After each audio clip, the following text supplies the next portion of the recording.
Good evening, everybody. Welcome to another live stream. See, chat's busy, which is always nice. Well, we mentioned them famous last words. Yeah. Yeah. I'm going to have to go back. Look at this. It's even scrolling off the screen. I don't even... It's going that quick. I can't keep up with it. What about League of Infamy instead of Assassin's Creed? Well, there's news on that, Cheese Me. There is news on that. Hello, Cheese Me. Hello, Because of Ben, stroke Crispin. Hello, Orinoco. Hello, Tim, stroke some dude on YouTube. Hello, Darren. Wow. You left anybody out?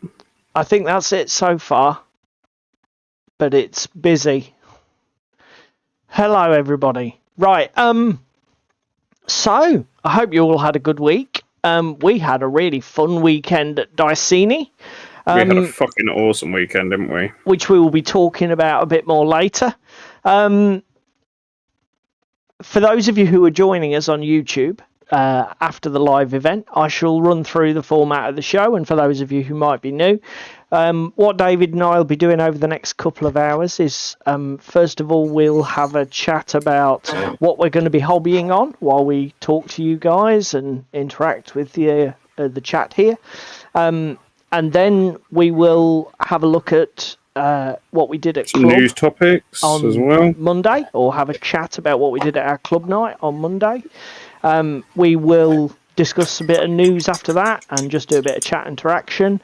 Around 9 o'clock-ish, we'll get into our main topic where we'll start chatting about some of the things we did at Diceni this weekend on Sunday. So Tim doesn't consent to being stroked. Just telling you, Paul. Tim doesn't consent to being stroked. Tim doesn't want stroking. I not asking for permission is part of the experience. Tim is betting on 0 technical difficulties today. No, don't make that bet. That is a bet you will lose. Because of Ben say David oversleeps. No, I'm here. I'm here. No, I'm alive. I'm awake. Yeah, Cheese Me's right. You see, you have the new alarm clock. So, yeah. Right, mate. Do you want to go first with what you're going to be hobbying on tonight? No, because I've just moved away from something. So, if you can go first, that'd be appreciated. I've managed to sort of like draw a line under my Strigoi project. I had a couple of choices tonight, and I've decided to just go with a bit of a palette cleanser and actually get ahead of my curve and do the painting competition entry for our club next month. Because early, ahead of schedule. The topic or the title of the theme will be monochrome, you said, wasn't it, David? Yes. No, monotone. Monochrome. I don't know. It's mono something, but not mono wheel. Yeah. It's not mono wheel. So what I've got is this little thing that David did for me as a 3D print ages ago. And I'm going to run it in Frostgrave as a construct. Stone Golem! Hello, Trevor. Stroke Upworlder. Printed obsession. Stone Golem. He's so cute. He's so adorable. Please. Yeah, could be. Please, can you do Jerry focus? Look. Can you do some OSL on that? See if I can. Look. Is that any better in focus? And if it's not, here is the news. I don't care. He's old. His eyes. That's in focus for his eyes. That is. So basically, a bit of a palette cleanser. Because it's essentially a big lump of animated rock, I'm thinking grey speed paint for days. So we're going to probably be whacking it with... which one would be best? Probably Gravelord Grey for a Mantic. Trevor, just because he's painting it doesn't mean he's going to actually play it for like the next 6 months. He's just painting it as a palette cleanser. Depending on how it looks with just the speed paint, we will be then hitting it maybe with a lighter dry brush of grey, because it's a beautiful tactile model and it should take it really well. The thing that I'm probably is going to take the time is going back in. I want to do the whirls and the engravings with some sort of otherworldly glow pattern. Probably a a blue or a bluey green, and almost as if I knew exactly what I was doing, I bought some really exotic pastel colours at Diceni in the Vallejo model colour range, light sea grey, green grey, and light green blue, which I think will help me to get a really nice, like, pale blue-green glow effect. Yeah. Hopefully, unless things go horribly wrong. So that's what I'm gonna be working Tim is on. drinking brown special lemonade. Does he therefore mean beer? No, he means that goddamn abortion stuff. It's some sort of like cola with a orange flavour or something minging, isn't it, Tim? This thing that you drink, because I know Jerry's always ribbing you about it. So yeah, that's what I'm going to be painting anyway, mate. What are you working on? I am working on the same shit, different week. Yeah, but to be fair, this is a big old project, and League I don't of think Infamy. anyone would criticise you for just showing some. I mean, Darren's certainly on message with you. You know, it doesn't matter how big the project is, just keep going. So I've got your desktop up if you want to show off some of the figures. So we're currently painting with speed paints and contrasts. We're doing some of the good guys. So we're doing these little frogs with blowpipes tonight. We're probably going to finish off the halflings because they're so close to being done. And I entered some in the painting competition on Monday. We might as well get the halflings finished. So that is what I am up to. I am dreading painting the big elephant Leviathan. Where the fuck is it? This bastard. Let me put stuff down a second so I can actually fucking show people at home because it's fucking huge. There we go. Oh wow. How the fuck am I going to paint all that nicely with... Because, again, we've got people in Chef's Whites up on top, so I'm going to have to do some zenithal and speed paint to keep them consistent with the other ones. And then I've got a shit ton of metalwork and wood and fucking everything else. It's a big boy. So that's what I'm up to this evening. Tim, you haven't explained what your brown lemonade is in the chat. Please illuminate. Right, mate. I don't think you'll struggle too much with that big miniature, mate. It's like, it's... No, but I don't think I'll be, what's it called? Slapping it with fucking speed paint and contrast. Why? Because it's big. Yeah, but speed paint works on big miniatures just as well as small. Tide marks. The only bit that would be awkward with the speed paint stroke contrast is the big flat panels, but most of them look like they're going to be metallic, so they're going to get metalliced over, aren't they? Yeah. Anyway. I need to lean out a shot a second anyway, because I need toilet roll. So, yeah. So, do you want to tell everybody what we got up to on Monday? Well, it was the first Monday of the month, and we had painting competition.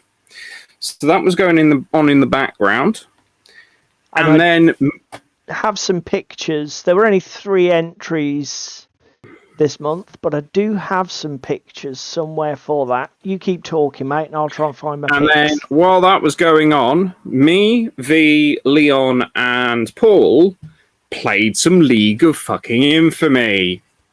And my God, is it such a good game! Such a good game.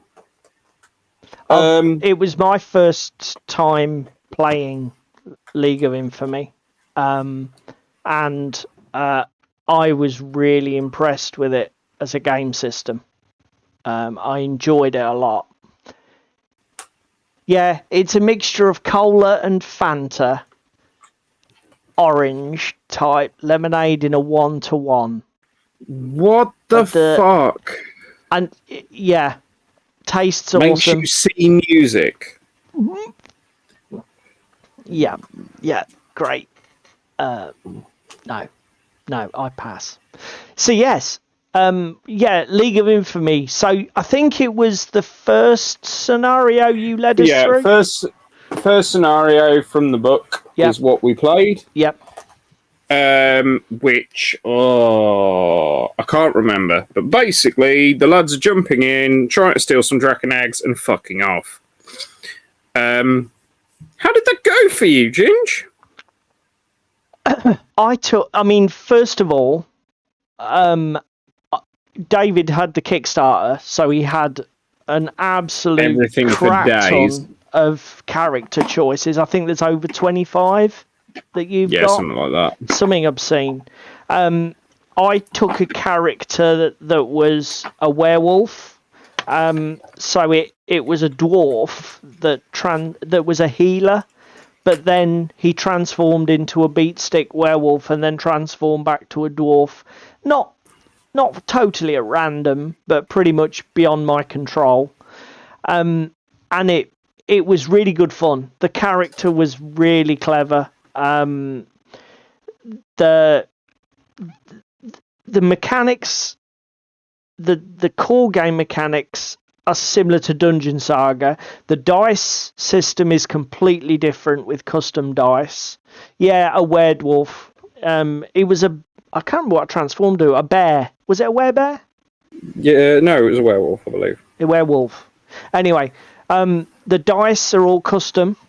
So that's different to the standard D6 that's in Dungeon Saga. I think it works really well. I do actually quite like Dungeon Saga's comparison dice mechanic. It's really good for an intro board game kind of thing, isn't it? Yeah, and I think it leans into teaching it to younger players because custom symbol dice are a bit of a next level concept. You know, most children have seen six-sided dice and it's simple counting, number comparison, arithmetic, and it just sort of like lowers that entry level. Sort of like special symbols on dice and are they filled in for critical, and it's all a bit, it pushes it, but it works really well as a system. It's got coloured dice, so the colour changes increases the effectiveness. White, orange, purple, they become more effective as they go. Yeah. But it's a good system. Not as friendly for younger players, but still a good system. Beautiful little step mechanic as you're coming up to take your actions. That's the other really, really nice thing for anybody who's not played League of Infamy but has played Dungeon Saga. One of the things that they added to League of Infamy is a lot of the basic actions, fighting, shooting, what else, mate? Well, pretty much everything except movement. Yeah. What you can do is you get to move one square either at the beginning of that action or at the end of the action. So you can do things like shoot a ranged attack, take a step into cover, or you can attack a monster. Run up to a door. If you kill it, you can then step to attack another monster next turn. There's also just that one tiny change opens up a massive number of options for play, don't you think? Yes. Yeah, I mean, even like if say you're ranged attacking something, but you can ranged attack, take a step, ranged attack. So if you're trying to get somewhere on a tile, that's the other thing we found with Dungeon Saga. If the Overlord is any good with his mini placement, with the corridors, etc., it was so easy to what we termed log jamming. Yeah.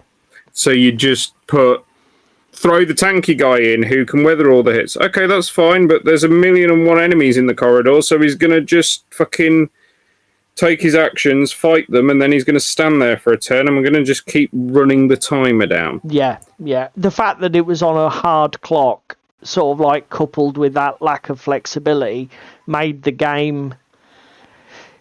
If you played... Certainly my experience playing the core game quest, the Dwarf King's Saga, or Dwarf King's Castle, whatever the hell it's called, Dwarf King's Quest, if you play a bit aggressive as the sort of like game master, you can lock the game down quite easily. And so it requires you to either step off the gas and give the players a chance, or you can end up with quite a negative play experience, I think. But Dungeon Saga, League of Infamy, way better. The only disappointing thing from me is, yet again, it's another one of these campaign-style games that requires a ton of gaming commitment to get the best out of. Yeah, investment. Yeah, which is a shame. But you know, it is what it is. But I would highly recommend it. I mean, I said to David after our playthrough, I would be seriously consider picking it up. The other thing is the only problem for picking it up, if you pick up the retail version, you get fuck all in comparison to the Kickstarter, which is a massive shame. Yeah. There is a lot of stuff because there's, again, 2 Kickstarter exclusive campaigns. They're not featured anywhere because obviously they were Kickstarter exclusives. There's been no talk on rumours of new stuff. Oh, I've just realised another news article we need to talk about. Right. That I haven't said to you about, but it is related to Mantic and 3D printing. I've already got that one up, mate. Wonderful. That's fine. Because I mentioned that to you last Thursday. I thought that was a must talk about. So I've already got that queued up. So yeah, that was obviously because it's every first Monday of every month we do the paint competition and a board game. So all the 4 guys who were at club were all playing the same game. But yeah, really impressed. I enjoyed it a lot. We had 3 entries for paint and comp. I've got slideshow here. Just let me finish putting this speed paint on this stone elemental stroke constructy thing.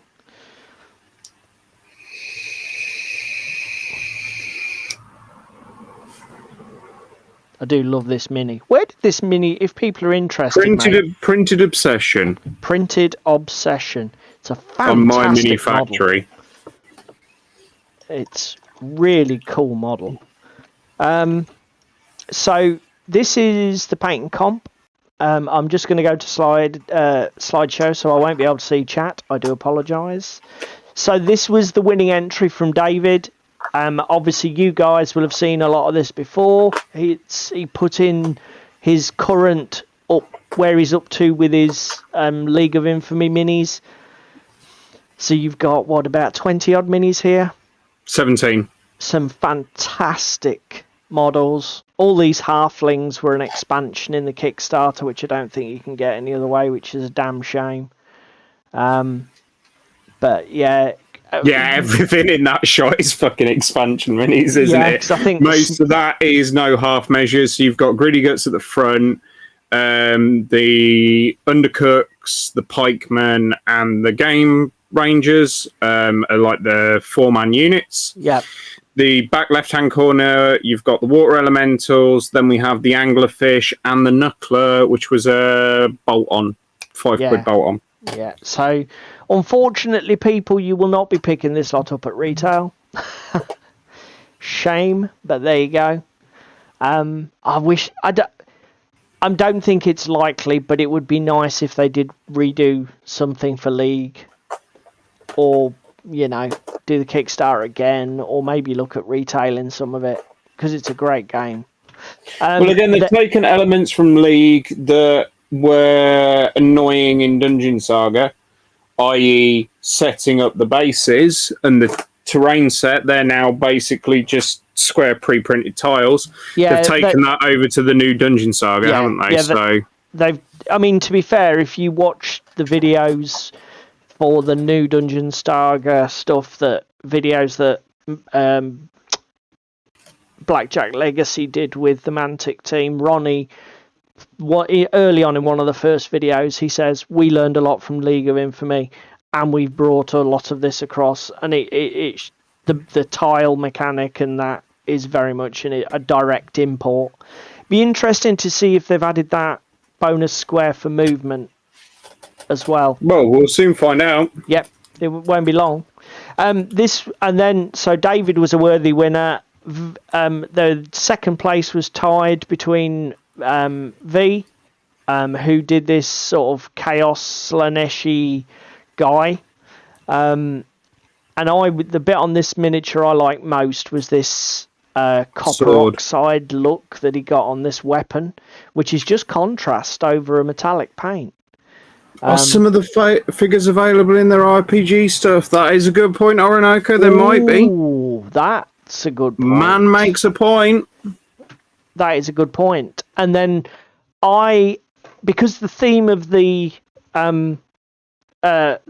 competition this month was contrast stroke contradiction, I put in Man-Bat and Batman from the Gotham City Chronicles board game, which I managed to get painted. These are just basic bitch rush job paint jobs, but for board game pieces, I'm pleased with them. Batman was a bit of a phone it in because he's just black, basically. But yeah, so there we go. Second equal for myself and V, and David a worthy win. There we go. So that was painting competition and club for this week. Thank you, Darren. Oh, mate, did you see Darren's Garden of Moor on Insta? No, I didn't. You need to go and look at Darren's Garden of Moor on Instagram. Darren, what's your Insta tag? Let me go coo over Demon it live. Sub Minis, all one word, I think. Isn't it, Darren?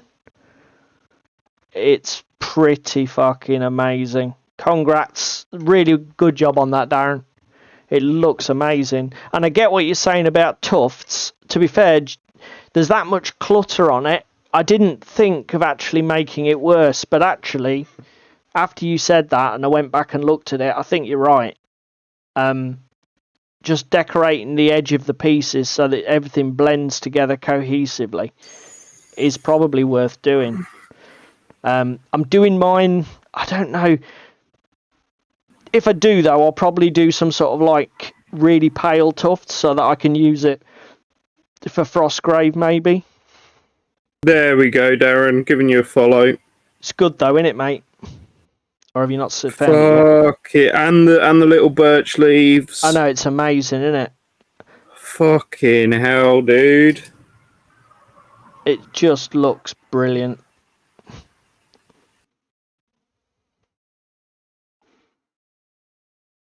The colour palette on it's amazing as well, to be fair. Which is, I mean, that's the thing that probably works the best. It's a kind of terrain piece. I think a lot of people would go a bit dark and grimy, whereas Darren's to be gone fair, quite bright. Yeah, Darren's gone quite places. light, but the other thing Darren's done, and I don't know if it's intentional or not, Darren, you'll have to shout it out if it is there's some like weathering effects to darken down the walls, and there also appears to be like some streaking and stuff on it. So you'll have to let us know, Darren. Was that all? Oh, he's got a project on OTT as well. Oh, right. Fucking hell, I'll have to. Did you put that in as a what's Spring it clean. called? Spring clean challenge, buddy? Was it resurrected, or was it just something that you thought, sod it, let's just do it? Because I know you said last week you'd owned it for forever, which is, you know, the case with a lot of us and their Games Workshop stuff, isn't it? I mean, I've got enough stuff to keep me going, and probably till I'm pushing up daisies from GW. Yeah, I found 3 30-litre totes full of GW stuff the other day. Those totes have been buried. We shall not speak of those totes. We shall not talk of them anymore. Yeah, Darren says he basically upturned his basic materials all over it. Well, I'll tell you what, mate, it paid dividends. It works. Because it looks fan-bloody-tastic. Will you, I mean, just out of interest as well, obviously you assembled it in its sort of like joined up, cohesive format for photography. But will you play with it like that exclusively, or break it up, or have you done it in such a way that your options are open? Come here, Froggy Frogs. He did do it as a spring cleaner. Yeah. No, the only weathering effect on there, mate, is a bit of green ink, apparently. So. Just some creative dry brushing and streaking them. To be fair, though, Darren, you seem to be one of these people who's got a very high level of productivity. You're always smashing out projects, which is really inspiring. Versus me that promised people updates and then did no updates. Yeah, but to be fair, you know, you are making did have a busy changes, weekend, aren't you, to your workflow? Yeah, and we did have a busy weekend. We did. David played with his new video gimbal. Yeah, it's 26 minutes past 8. Yep. Should we do some news? Yeah. David played with his gimbal this weekend, and we got some video footage. Is there a euphemism in that? Yeah. Definitely. So I am currently stressing myself out trying to produce some content for YouTube. So hopefully there'll be some stuff to show you guys on the channel. Some B-roll, some discussion. To be fair, a lot of the discussion's probably going to come here because we didn't... Yeah, but you can do some snippy editing of bits that we mention here tonight and put that in the video for those that might not like the live format. Listen to him. Who do I look like? Fucking Steven Spielberg. Fucking hell, mate. Stop complaining. Get on with your job. So, right, look at that. Miniature. Whose fucking idea was it to start a YouTube channel anyway? Because it certainly wasn't mine. Damn it. He's got me. I have enough shit going on in my life without having to fucking edit videos. What's that? Because of Ben, so did I. I promise nothing and deliver even less. Nice one, Limburger. Yeah, definitely. Yeah, so Darren says he won't play it as a unified whole, but expand it out to fill the table. Yeah, cool. It's such a versatile kit. I do sometimes give GW a kick in, but that is a good kit. They certain. So, yeah, but no, he was playing with an actual gimbal. Crispin, it's not a euphemism for him. Right. It kept its angle and everything. So, let's have a look then. So, I've got only two things really queued up, but let's go with the first one. So, immediately after stream last week, which was a shame because it was after stream and it would have been cool if it was before, I watched this video by, again, Blackjack Legacy, which is a sort of what's next for Mantic Games, a sort of upcoming news thing. And they obviously discussed the launch of Dungeon Saga Origins and what's happening post Kickstarter. They've got a crap ton of stuff coming for Kings of War. Pardon me. They've got a crap ton of stuff coming up for Kings of War. They're trying to get rid of a lot of the old soft PVC, so they've got new plastic model ranges coming out, blah-de-blah. They've got these 5th edition compatible role-playing expansion products, which are coming out. But in this video, I don't know if he intended to do it, but Ronnie let something slip. In this video, Ronnie comes out and says that Mantic will be making STLs for the entire miniature range for Armada available for people to print. Happy 3D printing noises in the corner over here. Now, to to be fair, he doesn't say if they're going to be free. He doesn't say if Mantic intend to have some sort of like chargeable model. So they probably will. Let's be honest. But as soon as I saw this video, I was on straight onto Messenger to David, like, what the fuck, mate? This is huge. What is going on here? This is like game changing. I mean, I don't know what you guys think, but just the fact that, you know, Mantic is sort of like, even if they're treating it as an experiment with one of their smaller, exactly, Crispin, testing the waters, sort of seeing, well, look, if 3D printing's the future, how is this going to work? Let's I pick see one what of our Crispin did there as well. But, yes, okay, that's very clever. Yeah, I did. I missed that. Got you. Yeah, exactly what I thought, Crispin. Do you know what? I hope that they come up with some sort of model that works for them financially, and I hope that the fact that they're trailblazing in this sort of regard. I mean, they're not trailblazing by selling STLs. There are already 1 million 3D sculptors and one other who people sell STLs on fucking My Mini Factory and Patreon and loads of other platforms. But for a mainstream game company that normally produces boxed products for high street... Get back in your box. What? Modifius already do terrain that's quite well received for Fallout. That's true. So maybe they're not.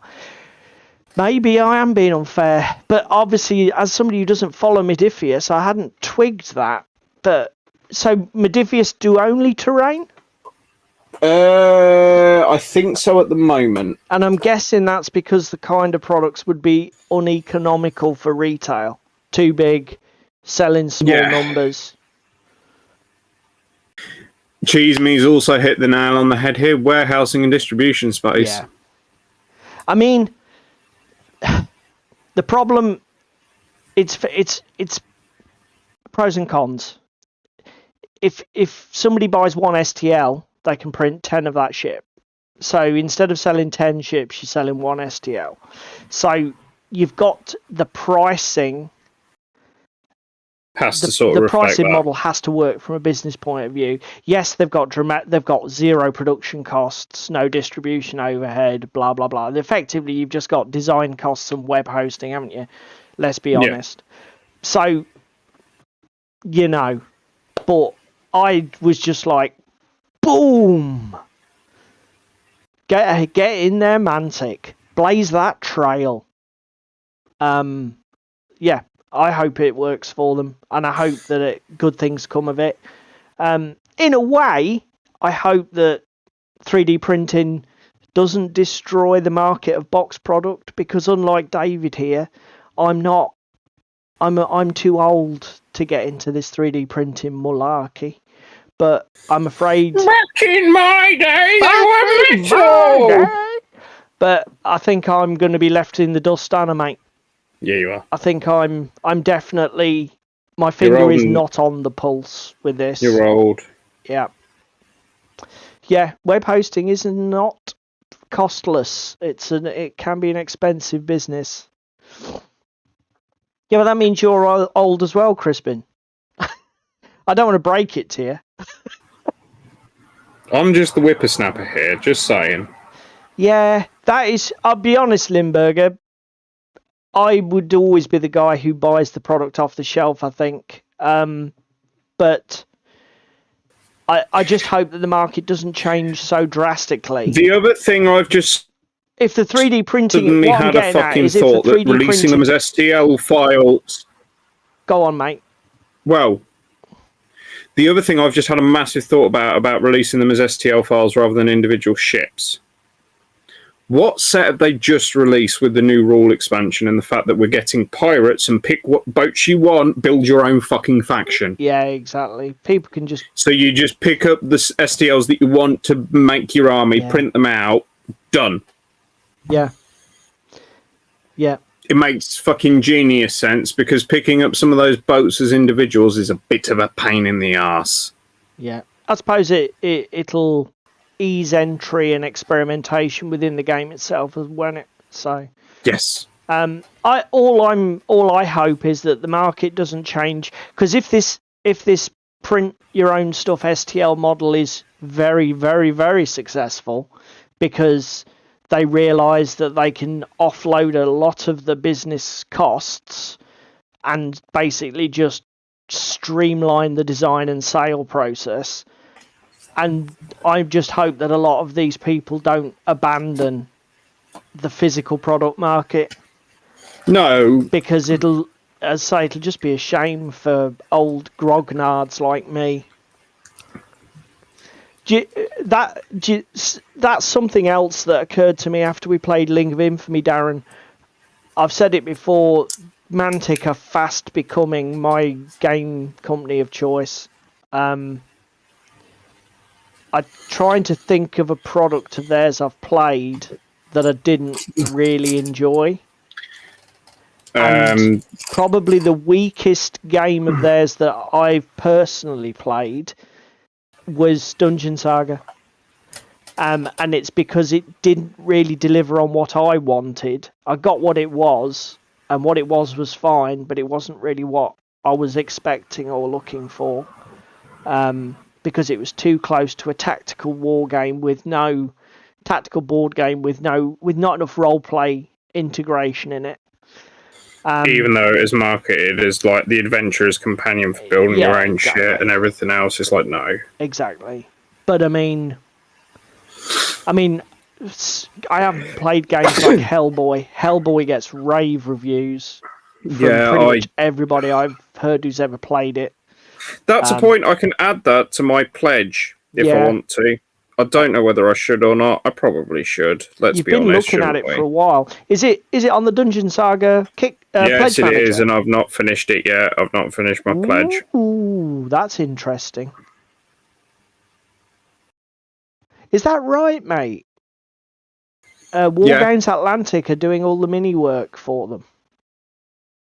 That's cool. Oh my god, if Wargames Atlantic are doing the mini work, watch this fucking space, because the Wargames Atlantic stuff is fucking gorgeous. I must confess, the miniatures, that's the other thing that impressed me. The miniatures for the League game, fan-bloody-tastic. There was some bending... Moulding's a bit shit. There was some bendiness to the PVC ones on like spears and swords and shit that would drive me bats. But generally they were good. Oh, hello. Hello, Jerry. Oh, Archon are doing it. It's not Wargames Atlantic. No. Thank you for clarifying, Jerry. The Oracle has spoken, people. Actually, before we do our next news item, I'd like to show Jerry something, if he's here. You've made your presence known, Jerry. Quick, run away. For those of you who are watching... Oh, God, probably around Christmas time. I think it was a Christmas special. We were talking about Batman graphic novels, and Jerry recommended this one, Batman, the Doom That Came to Gotham, which is sort of like a Cthulhu-esque twist on Batman. And bizarrely enough, it actually received a reprint and came in stock again at Amazon. So I've snapped that bugger up. As fast as you can believe. So that came today. So I'm really looking forward to that, Jerry. Hopefully it's a good recommendation, which given its use, sir, I'm sure it will be. The only other news item that I've got is I've discovered a new YouTube channel. He's relatively new.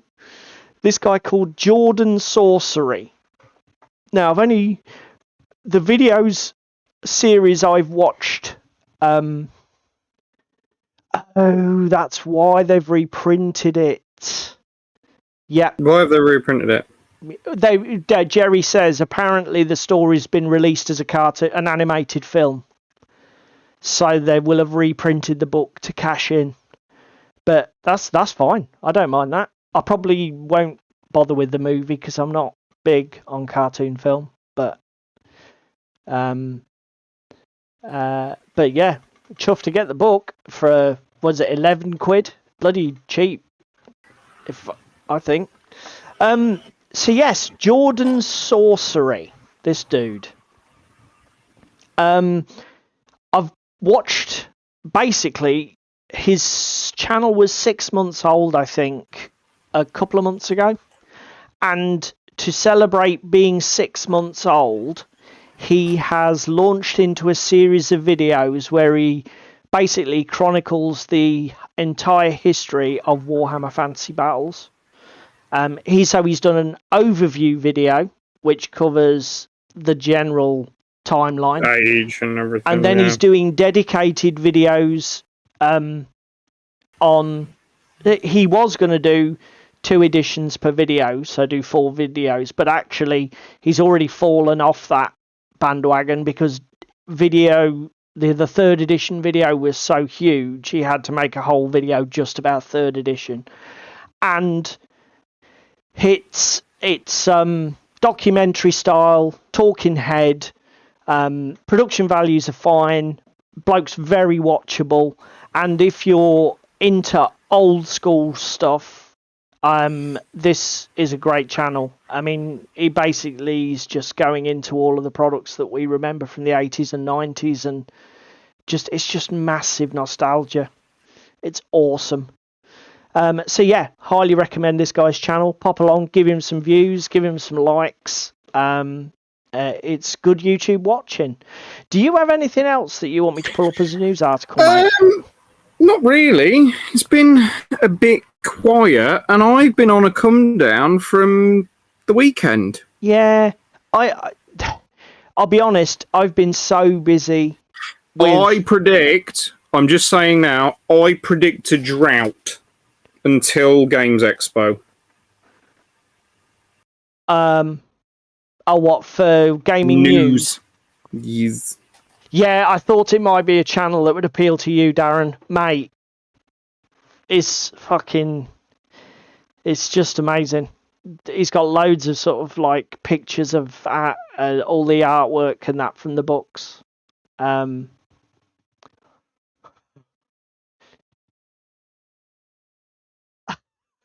Crispin, that's the second time. What is that? FABHK? What? I'm sorry. I'm 52. What? He's not down with the kids. I'm definitely not. If somebody can put that in like full English. I mean, again, I'm pretty young and I've still not got a fucking clue. It looks like he's fallen asleep on his keyboard. He knows. He knows what he did. Give me a minute. Oh my god. Right.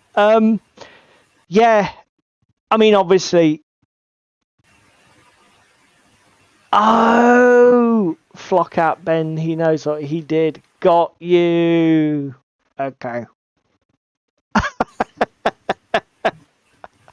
Oh dear.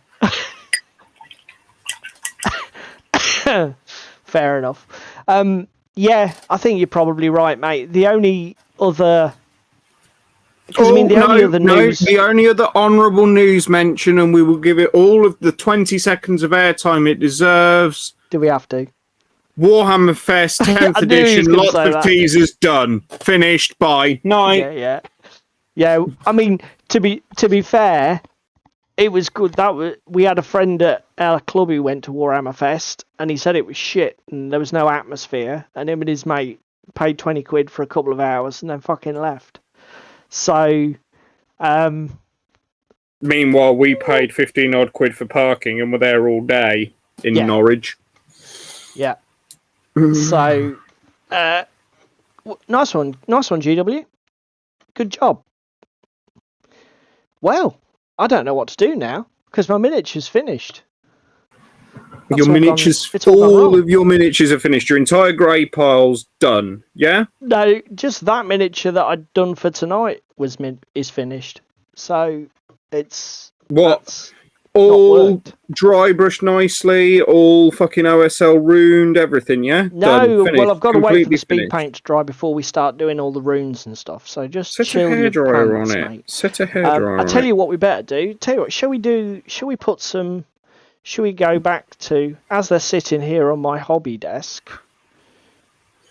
You got more Strigoid to paint, boy? No, well, I have, but I haven't even opened the box yet. So, and I'm not doing assembly. That can do one. Let's see what we've got here. Content display.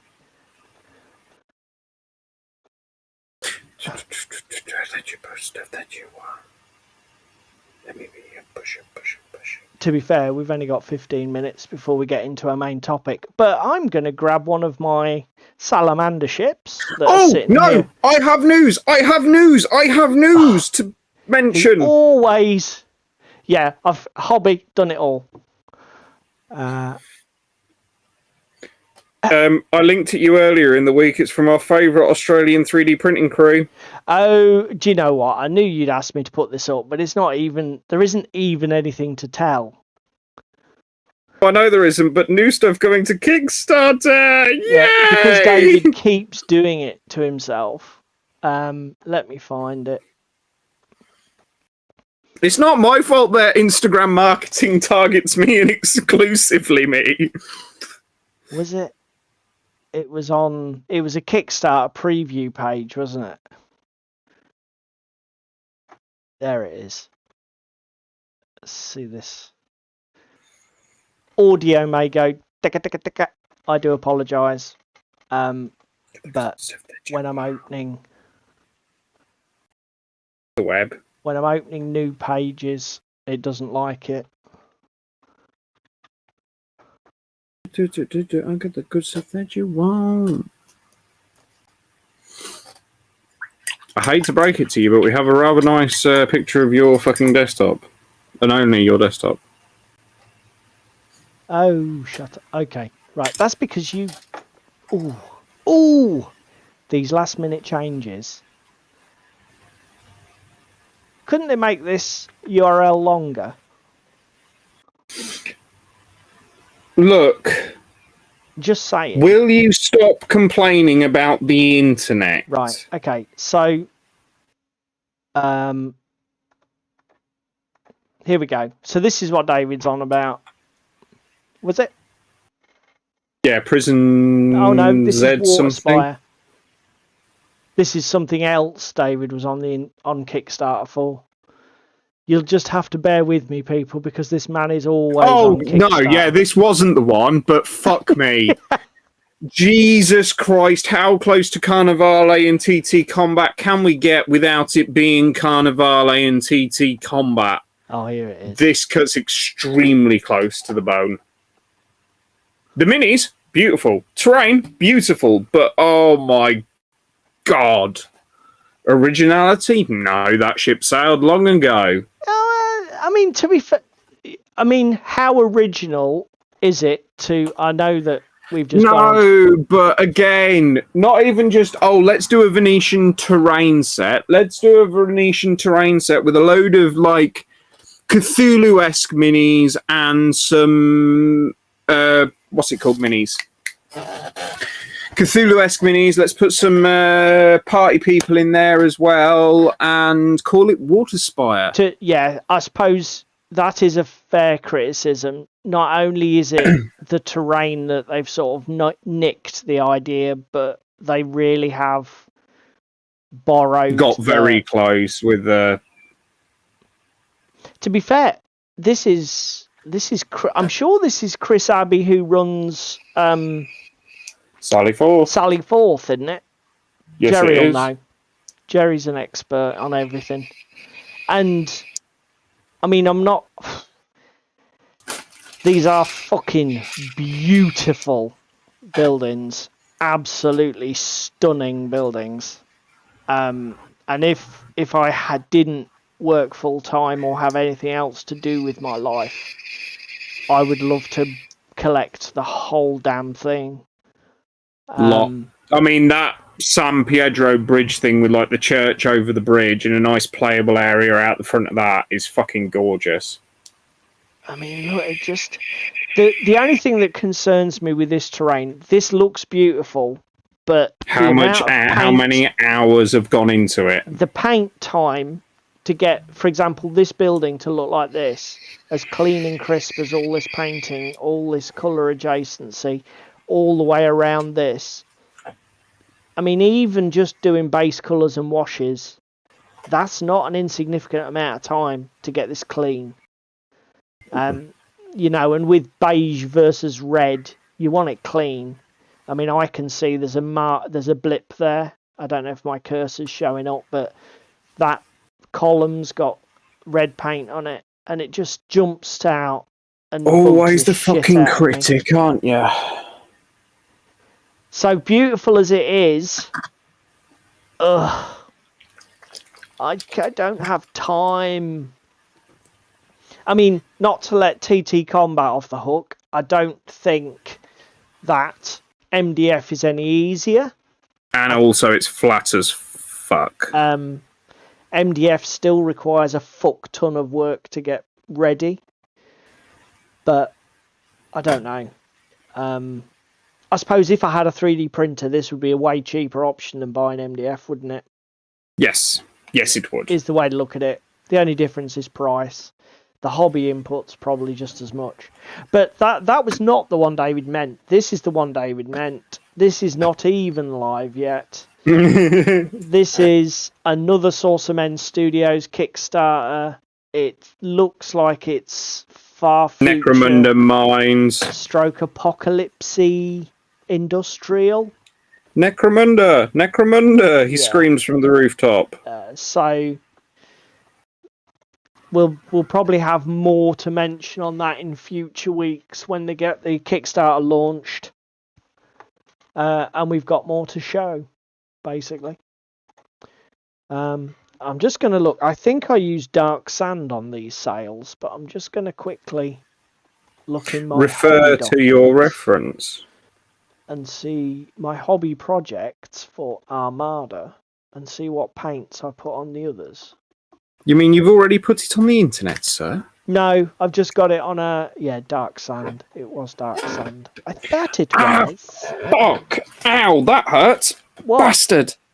I just fucking tweaked my neck and I don't know how. Ow, getting old. Well, you hurt yourself just sitting there. Yeah, I just moved slightly and then my fucking back all spasmed. Wuss. Right, it's coming up for 9 o'clock. Let's... Fuck it. 7 minutes early. Let's start talking about Diceni. Right, so... As we said last week, we went to Diceni on Sunday in Norwich at the Forum. I think was the venue's name. And yes, it was a combined board gaming stroke wargaming event. And it was 6 hours, 10 till 4, and it was bloody fantastic. Thanks. That's all we've got to talk about tonight. Bye. Hold on. The weather was glorious. The shopping wasn't bad.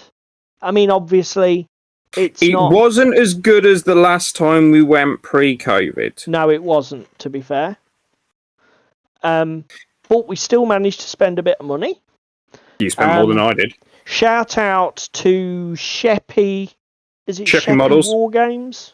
Sheppy Models down in Kent. Sheppy Models had virtually every Vallejo hobby product that's ever been made on their stand at very reasonable prices. So I picked up a crap ton, as I showed earlier. I did pick a crap ton of model colour up. Some of them They even had some Express, didn't they? Yeah, they had it all. They had weathering powders, washes. Show us the stuff. I can't show you the stuff. Yeah,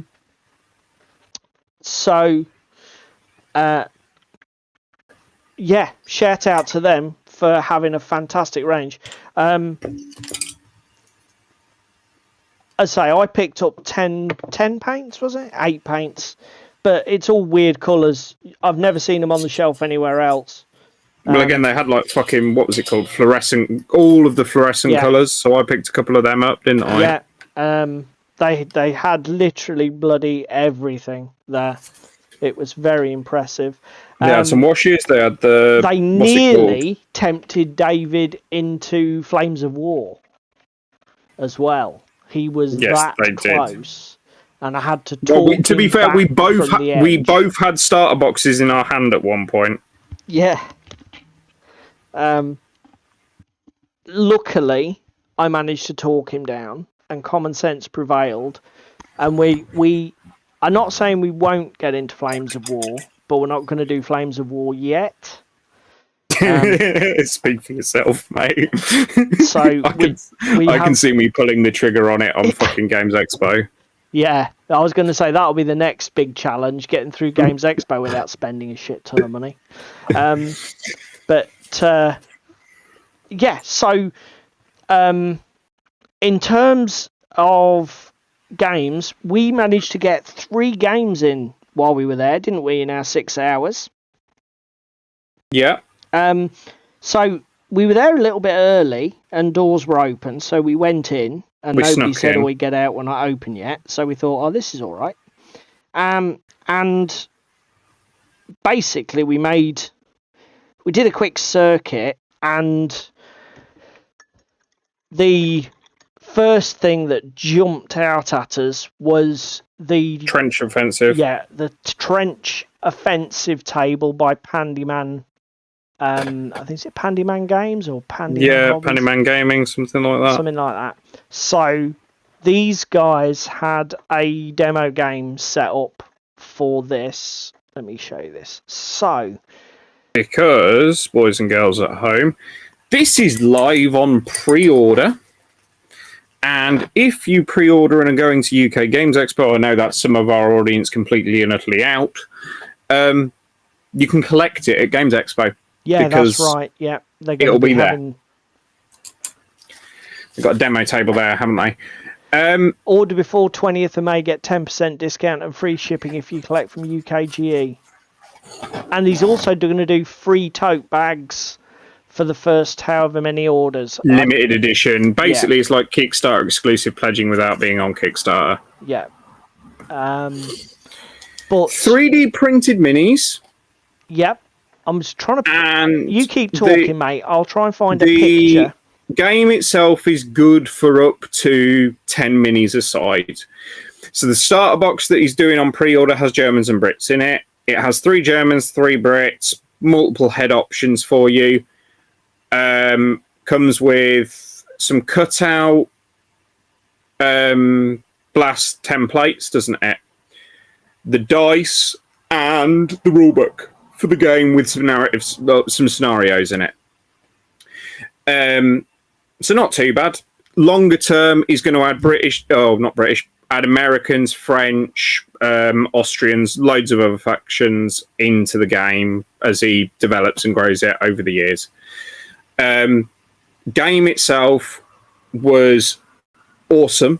Fucking brutal, but awesome. We played 3 aside and it took us, 25, 30 minutes? Yeah, the game, I mean, we were only playing with 3 miniatures, but still, the game was over incredibly quickly. Like David said, I knew I had some pictures somewhere. Let me just Cheers for the follow, Darren. Pause. So, yeah, just bear with me, people. So, if I go back to the main view, and then go to slideshow. Ta-da! Right. So this is the stills that we got. And Cheese me, stop being impatient. We will get to bot war. Yes, we will.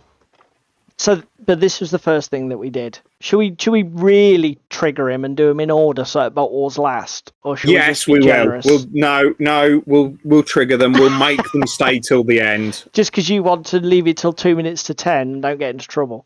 Anyway, to drop my bombshell? So, yeah, this game is like it sits for me in both the board gamey camp and the the miniature wargaming camp. The rules. I mean, we played a very simplified rule set for the demo. It was like everything hits on threes, or every stat's a 3. So it was really a simplified rule system. Shooting kills you on a 1 on 2d6, and melee will kill you on a 2 or less, won't it? Yeah, and it was d6 roll low, which is unusual. Yes. 2d6 roll low. 2d6. It's sort of like a 2d6 advantage system where you roll 2d6, picks the best result, except for when you've got disadvantage, you choose the worst result, and certain game effects would give you disadvantage on a test. So, for example, being over the top outside of your trenches, like this guy up in the death field. But it was incredibly quick. Sorry for some of these very thing is, you could easily fit 3 games in a club evening, if not more, because you could play an entire narrative campaign in an evening. In an evening. I mean, the demo was only 3 minis per side, but it goes up to roughly. It's geared to be a full game. Is roughly around 10. 10, did he say? Yeah, 10. He said. So roughly 10 miniatures per side. And it's obviously each individual model activates. It's alternating activations. Really weird system in inverted commas that basically everybody moves in alternating, then everybody shoots in alternating, and the melee occurs in alternating, doesn't it? Yes, that's true. It's alternating within the phases, but then the phases are sequential. I'm trying to think. There isn't, because again, it's weird in that regard that, for example, my first action in my first turn was take one of the Germans, dive in behind some cover in the blown out barn that was in the middle of the board, with a perfect shot up the battlefield to that man stood by the tank, who then decided that he didn't want to be shot by the Germans, so he jumped down inside the trench. Yes. So, bit weird in that regard, but although you doing what you did it forces your opponent to change what they do, so you're playing very responsive as the second player, really, aren't you? Yes, actually, well done, Limburger. I was thinking I know a game that does that. It is X-Wing. Yeah, it's exactly like X-Wing. Everything moves, everything shoots, and it's done like the phases are separated, but within the phases, it's it's player about. But extremely deadly, really simple dice mechanic. But the table looked absolutely amazing. When it comes out, they're going to be doing it with a playmat, aren't they, mate? Yes, so there's some paper playmat that you get in the starter set to build stuff. And if you feel so inclined, he's also going to be doing some tutorial videos to build a table like that fucker. Yeah. Actually, that was one of the things I wanted to do, and I forgot all about it. David and I were going to look at the terrain options for this to see what might be available on the 3D print market, because obviously scratch building something like this with extensive trench networks, this is not an inconsiderable project for somebody who's even somebody who's an experienced hobbyist. Now, to mitigate that, the board that you see here is the full-size board. And it was about, 18 inches by 2.5 feet? 18 by... It was about 3 by 2. I think he said with a 10-player game you want 3 by 2. 3 by 2. So the play area isn't huge. Which is obviously good, because when you're building scenery this complicated, and I think it'll work. It'll definitely work on a 2-dimensional mat because obviously you've just got. Are you in a trench or are you on the ground? Because again, you've got game rules like if you're on open ground, before you do anything, you have to see if you get cut down by machine gun fire before you can get to safety in the trenches. So it's quite thematic like that. Again, if you're into historicals, yes, this might be World War One. Yes, it might be trench warfare, but it's not a particularly crunchy system by the looks of it.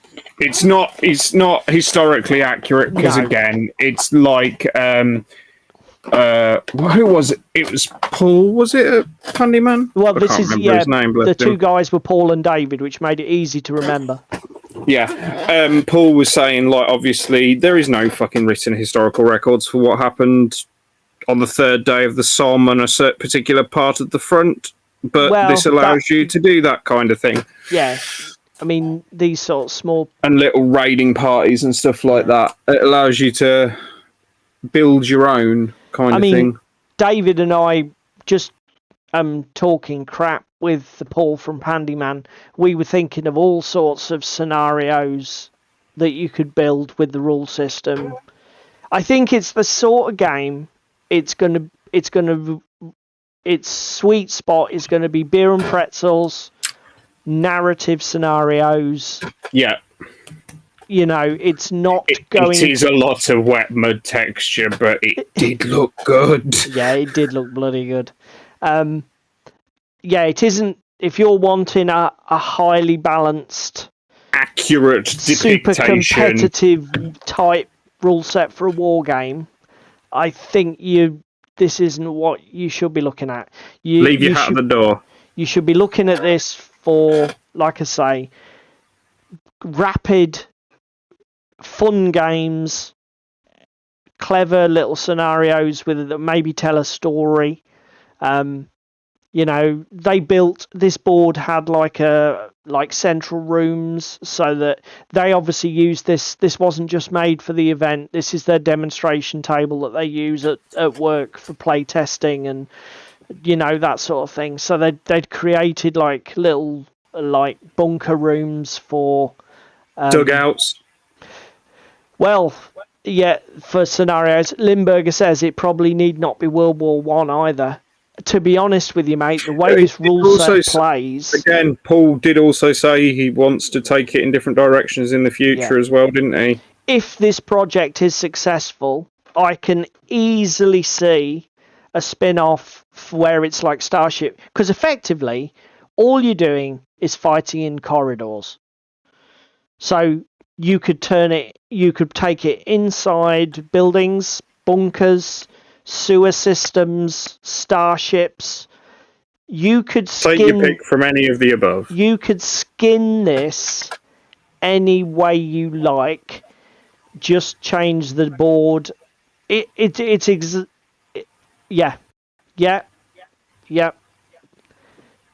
The potential, if the project is successful, the potential for spin-off games with small tweaks and flavour changes is huge, I would have thought.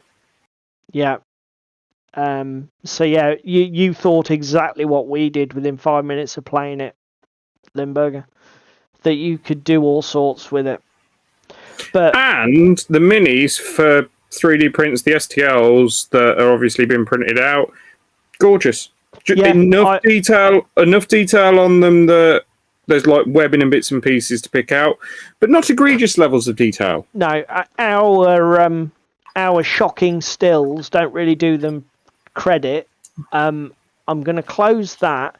I do actually have a slightly better still, he says. Perhaps overselling it, where I actually just put one of the models to get a reasonably good in-focus shot. Because they're very well proportioned. On the camera. Let's put these up as a little mini slideshow for people. Picture tools, slideshow. What is this focus you speak of, Ginge?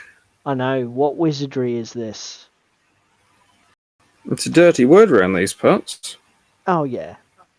No, that's fine, internet. I'm sure our audio is dying. Right. Okay. So let's go back to here. The miniatures, I think, looked great.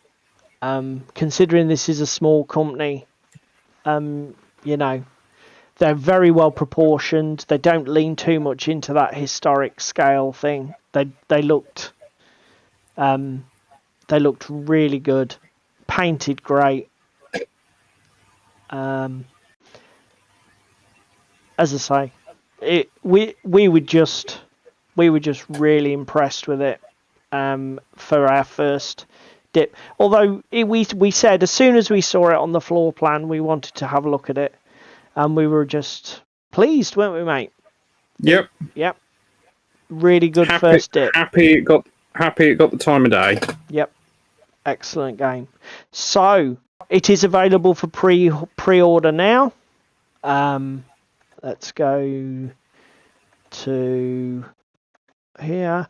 So if you're interested, go to their website. 45 of your English pounds. Pandyman.co.uk.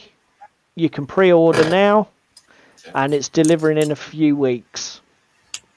So, I'm genuinely considering it. The only thing that took me back a little was when he said the price and the fact that there was only 6 minis in the box. Yes. Because it's 45, was it? Yes. Yeah.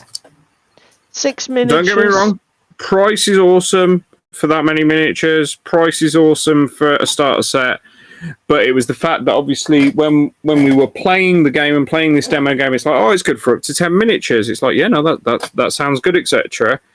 And then he was explaining that the starter set is basically what we were playing with. It's like, ooh, okay, that's different. Yeah. Again, they're a small producer. Oh, don't get me wrong. I'm not knocking them for it. I'm just saying that was the only thing that took me back a little. I mean, I'm assuming, guys, we're not going to struggle if we want to find World War One miniatures to play with this game. We're not going to struggle, are we? I'm sure there's loads of companies that do great World War One infantry minis that would work great for this. So expanding upon our collection doesn't seem. I don't think it's going to be an issue. No. You know, it is what it is. Yeah, the ones you get, like David says, it's a shame that there's only 3 per side in the starting game. But you know, what are you going to do? I can't really criticise them. You know, if it's a big box game from a big retailer, you're spending what, 80, 120, depending on the scale of the game. Yeah. I mean, board games, you don't get many board games that come in now under 60 or 70 quid. No, you don't. So there is that element to it. You know, totally. Given the amount of potential play you've got in this, you know, for a rule set, a few minis. Yeah, you only get a playmat. Again, you only get a playmat, but what are you going to do? They're going to put in a load of fucking cardboard. Yeah, but again, the Armada starter set, you get a playmat. It's only if you buy the Swish one that's got the neoprene mat in as well that you get a neoprene mat. Like, yeah. It's not the end of the world. I do hope my headset doesn't die. It's crackling like a biatch. So. I did hear some crackly earlier. So yeah, that was what we did first.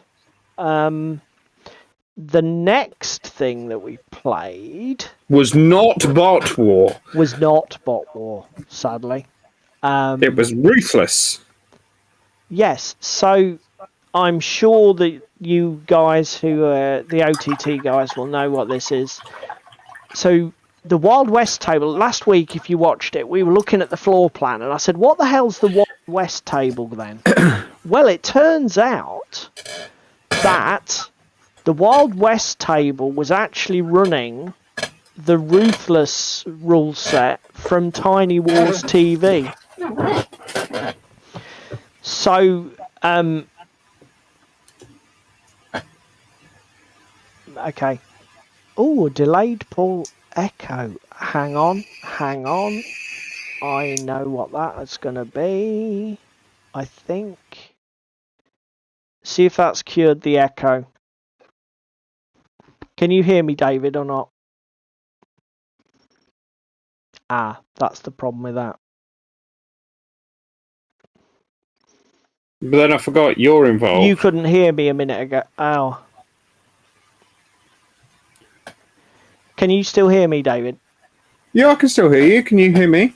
Yeah, I can. I'm just trying to cure. I'm just checking what might be causing my echo. So, where were we? Ruthless. So, Tiny Wars TV is a YouTube channel. They've done a load of these. They've done a load of videos on these Wild West style games. They've used these rules to create like Wild West style campaign, and being Americans, they get absolutely big into it.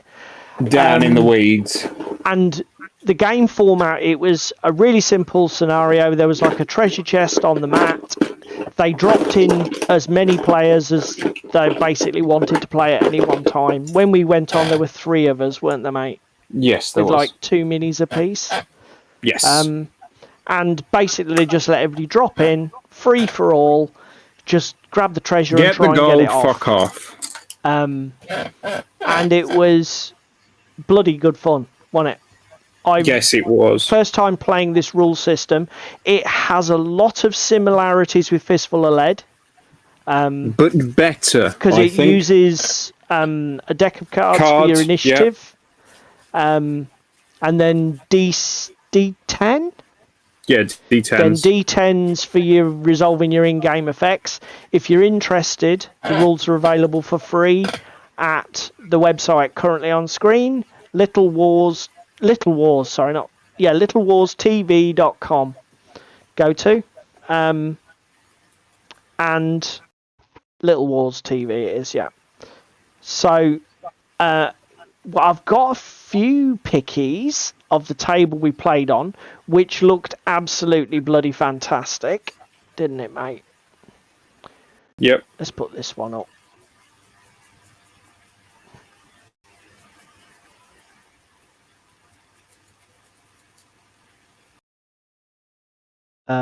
No, not that. Why have you... What? Technical difficulties, check. Because of America, fuck yeah, coming through to save the motherfucking day. Yeah.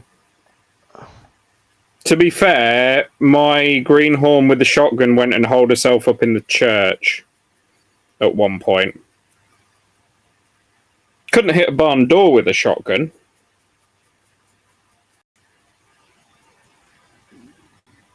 Let me see if I can... Let me see if my YouTube foo or Google foo will allow me to bring this up here. What are you going for? Are you going for...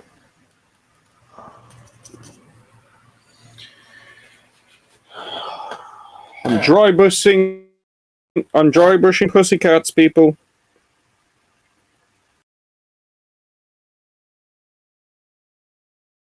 Show me the photo. Please show me the photo. No, alright then, don't show me the photo. No, just show everybody a blank screen. Do that. Do that, OBS. That sounds like a plan. Yeah, that sounds fantastic. Do that.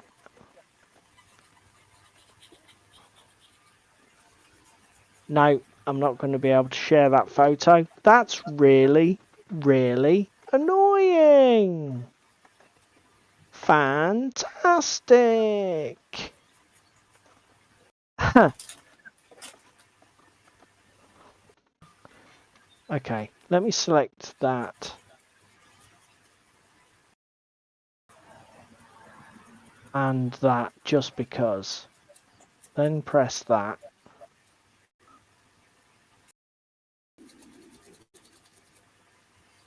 you internet, boy?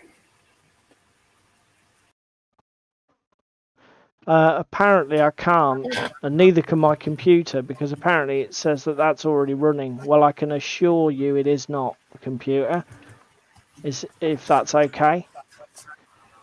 Computer says no! Yeah, I can assure you you are lying.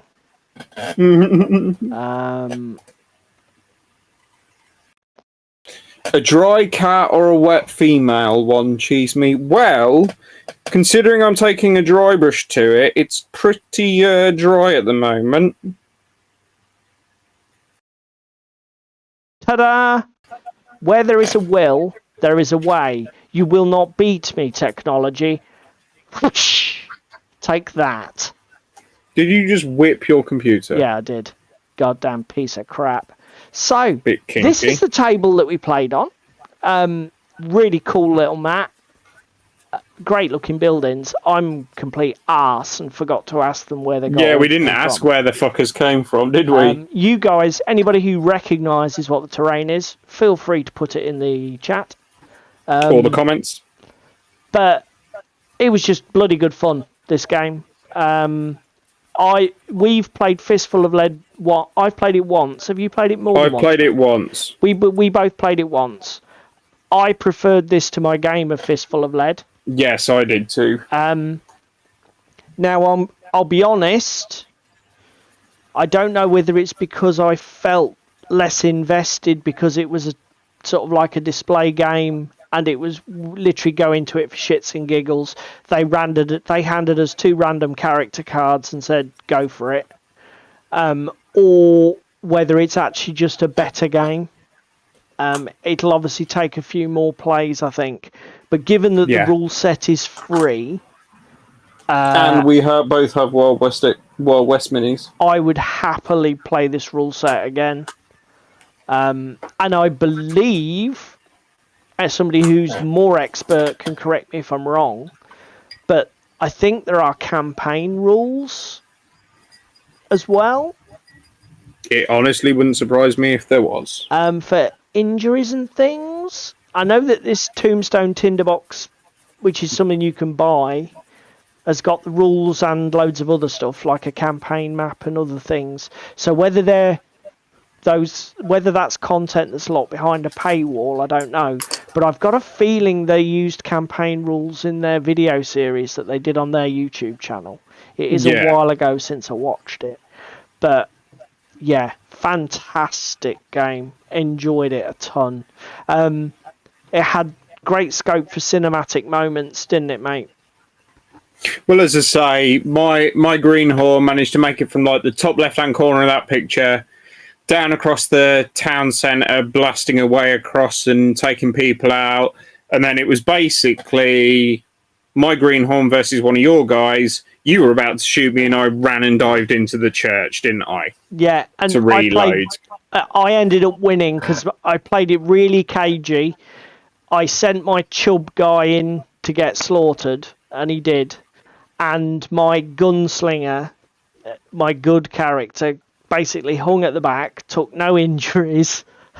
And then in the sort of like right at the end, it was myself and you'd got one model left, and you, David. Yeah, my greenhorn, yeah. Greenhorn. I basically just leapt out and gave him all 6 shots in a fan shot. Just chucked the dice and hoped for the best and wiped him out. It was such a brilliant end to a fun little game. With 3 players, was it about... How long about were we playing 45 this? minutes, nearly an hour, I think it was. 45 minutes. So, yeah, really good. Really good game. Then the next thing we did at the show was not Bot War. we went for a wander, didn't we? Oh, yeah. I mean, obviously, we're just talking about the actual demonstration games we played. I know. I'm winding people at home up. There's a ton of other stuff that was there at the show. And in fact, this is something that David and I talked about at the event. We were there for like basically 6 hours because we arrived a little bit early and left about 3:30, didn't we? Yes. And We didn't get everything done. We exactly. We only got to play 3 of the demo games we wanted to play. There was the Cthulhu Occult Wars, I think, is the rule set from Deerham Gaming Club. That would have been one I would love to have done. You wanted to get that historical? The Ket's Rebellion historical game looked amazing. But again, didn't get chanced. To be fair, though, that would have... Not only did the game seem quite long for a demo game, but it was just cheese packed. me. It is revenge for what about Assassin's Creed? We're going to make you fuckers wait and work for Bot War. So yeah, I mean, because we talked about Salute being a 1-day event. Yeah, oh my god. And the stress of actually having to pick what you do and what you do not do. Who you do and do not see. It's like, how do you even decide? I'm looking here. I'm not even sure we've got a picture of Bot Wars, so we might not even be worth talking about it, might it? Are we not? I am trolling them now. Right, okay. Let's do it. Let's talk about Bot Wars. So I didn't like it. David didn't enjoy Bot Wars, people. There, he said it. I didn't like it. Don't like it. I didn't like it. Just...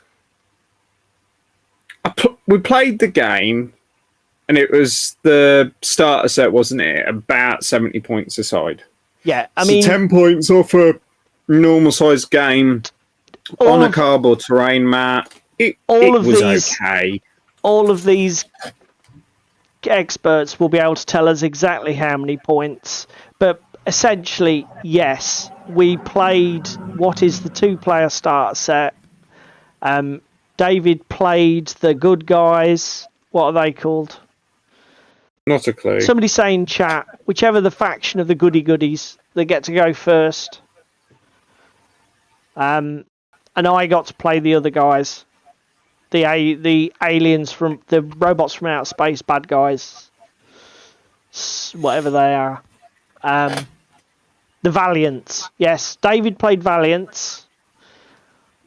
And what was my faction, Tim? What's the other faction in the starter?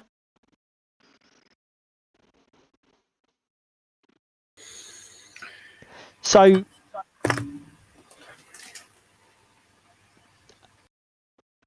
We played with the only rules...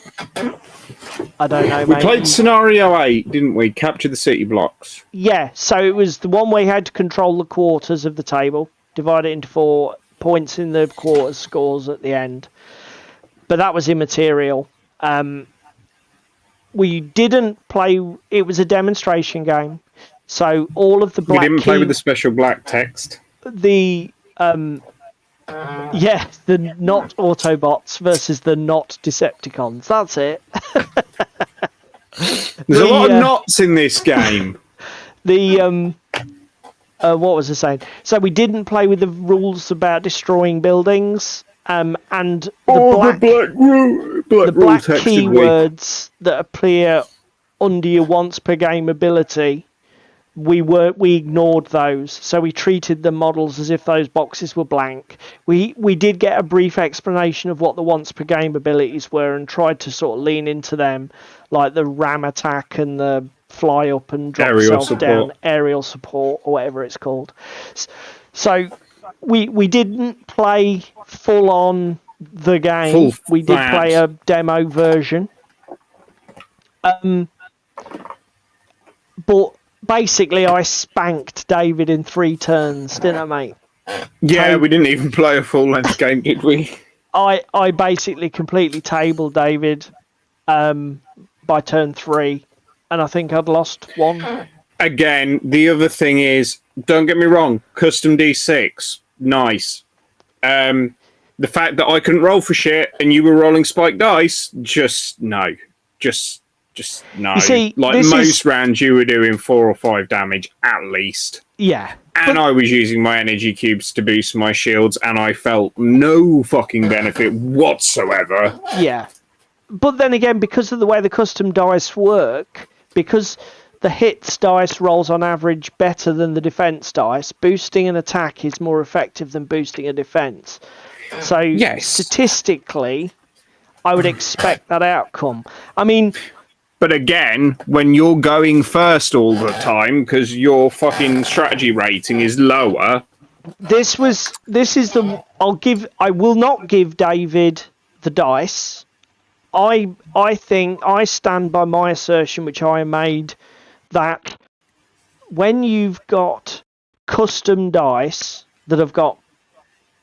They're deliberately designed so that the range on them is tight and your rolling dice pool, you cannot really get a more stable way to roll dice than what they've got here. So in terms of getting spiked dice, there is nothing else that they can do game design wise, I don't think, to actually make it less likely to happen. But I will give David his other point. I have concerns about strategy rating being the initiative system, because my force, I had 4 models that I could act with before David could do a damn thing. Yeah. And having nearly half of my list taken action... Go before even one of my minis goes. Exactly. Yes, they're not the most powerful of my mechs, or whatever you want to call them in this game, bots. But the fact that I've got the chance... Because again, the models, those sort of cheap SR1, SR2 models, I was putting damage on his bigger stuff and just thinking, yeah, you'll kill me eventually, but I'm going first. So I'm just chipping you away. Death by 1,000 cuts. And I do wonder if that's... If skewing into that... You guys can say in chat, is it an issue in the game? Can you skew into low SR and break the game? It did seem a massive thing for my force. Huge. I enjoyed the game. And this is coming from somebody who... Doesn't like mech games. So Jerry says nope. It's not a thing, Jerry. It doesn't... The game's stable even with it. Okay. Okay. So there's a case that the Valiants just aren't a strong faction. Okay, that's fine. I loved the game for 2 reasons. I'm not massively into mech games, but the fact that the factions in the game are so varied that I can take guys with tanks, weird monsters, souped up flying cars with rocket launchers. If I don't like mechs, don't collect mechs. Just collect. Yeah, you've got other options. Holy shit, do you have options? I liked the dice mechanic a lot. I think it's very clever the way they've got it stable. I like the way that you add the critical dice to close combat just to give that bit of an edge. I liked the energy cube system. I made it dinosaurs with lasers, as Jerry says.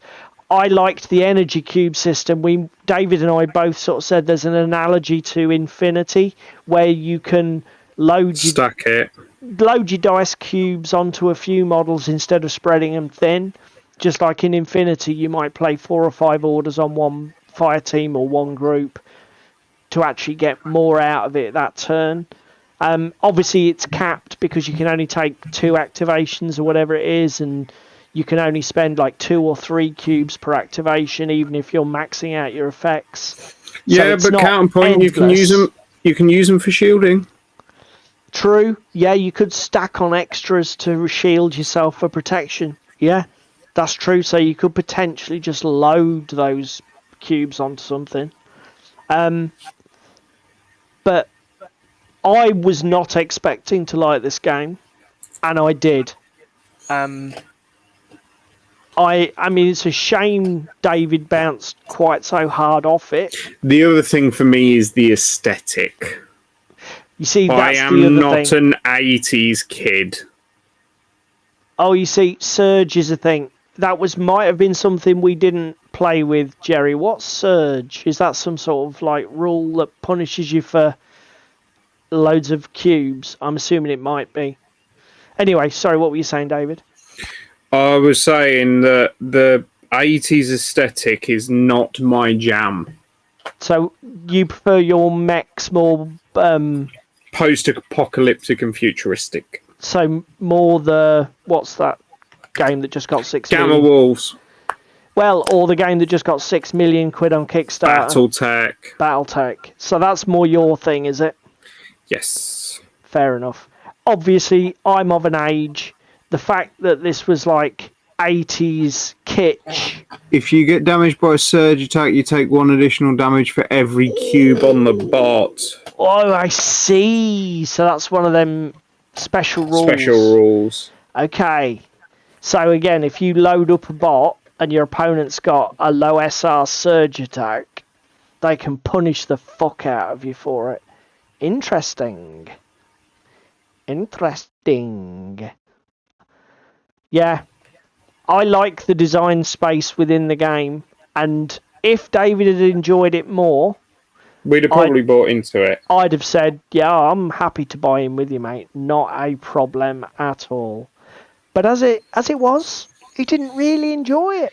I had feel bads because of dice. I had feel bads because the aesthetic, and I don't have to make a decision right away. I can go play some of the demo games. Well, not only that, this particular game space has got a lot of options, hasn't it? Yeah.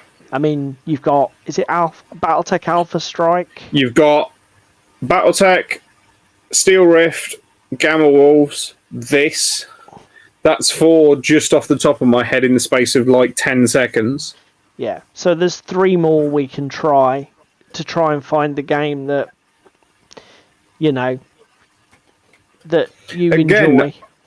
I bounce quite hard off Kings of War to that is true. The disdain of other people. So what we're learning, people, is that David has absolutely no fucking taste in games. Fuck you, I don't play 40k, you bellend. So there we go. That was the 3 games that we managed to get demoed at Diceni this year. But yeah, well, once they add Power Rangers and Pokemon, David will be in. I don't know. Would you? Just buy your mechs and paint them up like the Power Rangers, mate. No? What do you do? Yeah, Crispin. I got demoed once. I don't even know how to interpret that, Crispin. To be fair, it was a good event. As we said earlier, shopping was a bit lackluster. Athena War Games had some decent stuff, but it was all sort of mainstream stuff, Dystopian Wars and other stuff, so we sort of passed that by. You got some fucking good Armada stuff, though, didn't you? I got a good deal I got 20% off the Armada upgrade pack that's got the map, the tokens, the rule book, the sort of like... And some dice. Core play experience, but without miniatures, that box that's got the proper mat in. I got that for about 40 quid, which is as good as online, frankly. And I managed to pick up the big flagship for my Salamanders fleet for about 24 quid, something like that, which I didn't think was bad. Picked up, there was a lovely guy there called, the name is The Assault Group. You guys, Jerry will almost certainly know who it is. He does sort of boutique metals, and he had a lot of historicals. But again, he got like weird fantasy halflings on chicken cavalry and fantastic models. I bought some 16th, 17th century Russians to use with silver bayonet. They're a little bit out of theme, but the models were great. So I thought, fuck it, I'm going to paint them up, make them work. I don't give a shit. I bought some bolt action minis. Yeah. I bought some. Where are they? Yeah, I will definitely be looking at getting some more of their stuff. I think it was Partisan Designs through Sheppy Models. Had a set of Command for British Airborne. Yeah, a load of British. You were. There was basically everything there, wasn't there? You had all sorts of specialists, weapon teams, command units, SAS, commandos. And like you picked up some extras just to pretty up your bolt action army, didn't you? Yeah. Sheppy was by far the best retailer stand there, I think. For me. They had got a really good range. They'd got Oathmark. Fantastic prices, really competitive. Here's another one that absolutely amazed us. The 0-200 hours, is it? Starter? Yes. Holy Christ, is that thing good value for money? 40 odd miniatures for 35 quid or whatever what the hell it is. Bloody insane value. And great looking models as well. And it gets good reviews. Yeah, 0-200. Is it 0-200 hours? Yes, it was 0-200.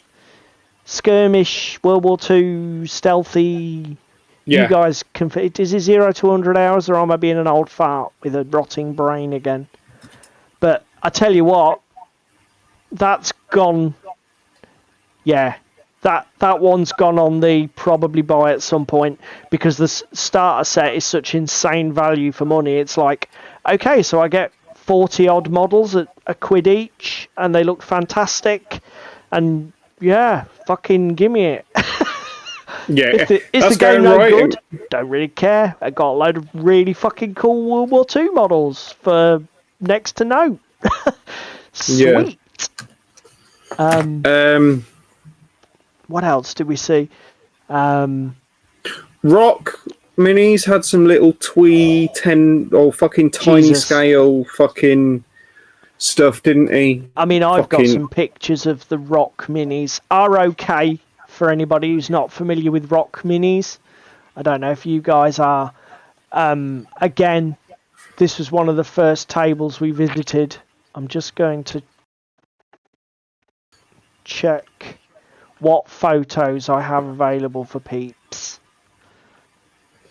Little twee kill team, little twee Gaslands, little twee. What else was there on there? Fucking Adeptus Titanicus, fucking little fantasy, twee fantasy, tiny scale stuff where the entire army's on like what? A fucking 4x4 inch square. Just insanity. Yeah, I mean, because Rock don't actually produce the minis, do they?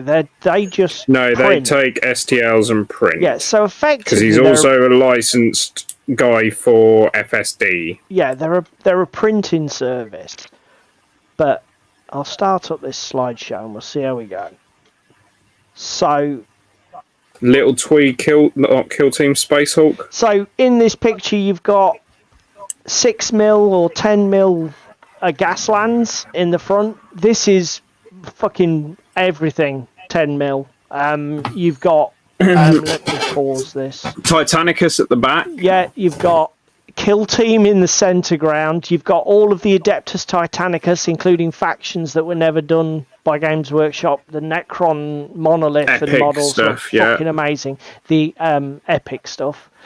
And then they've got like these platforms and terrain for doing Kill Team in 10mm, which you got some beautiful Tau knockoffs here. you've got in this bottom corner, I don't think you can really see it. In the bottom left-hand corner, you've got Space Hulk at 10 mil. You see it better in this picture. So you got basically Space Hulk in 10 mil.